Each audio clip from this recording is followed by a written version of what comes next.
ഇന്ന് ഞാൻ ആവി പുഴുങ്ങിയ അടയാണ് ഉണ്ടാക്കുന്നത്. അതിന് വേണ്ടിയിട്ട് ഞാൻ രണ്ട് വാഴയില മുറിച്ചെടുത്തിട്ടുണ്ട്. കുറച്ചുകൂടി ഇരിപ്പുണ്ട് അവിടെ. ഇത് ചെറുതായിട്ട് ഞാനൊന്ന് വാട്ടിയിട്ടുണ്ട്. ഇത് അരിപ്പൊടി കലക്കിയതാണ്, ഉപ്പ് ചേർത്ത് കലക്കിയതാണ്. ഇതുണ്ട്, ഈ ഒരു രീതിയിൽ വരണം. പിന്നെ ഇത് ഞാൻ തേങ്ങ, ശർക്കരയും ഏലക്കാപ്പൊടിയും കൂടെ ചേർത്ത് മിക്സ് ചെയ്ത് വെച്ചിരിക്കുകയാണ്. ഇതിലേക്ക് ഞാൻ ഒഴിക്കുകയാണ്.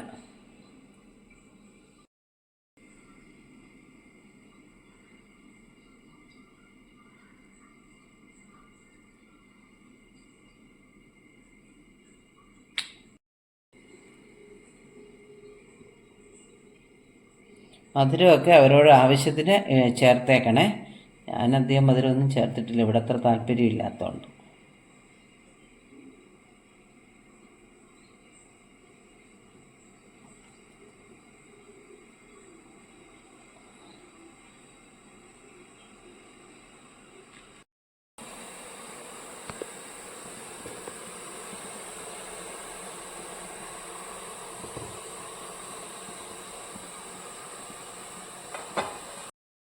നമ്മുടെ അട റെഡി ആയിട്ടുണ്ട്.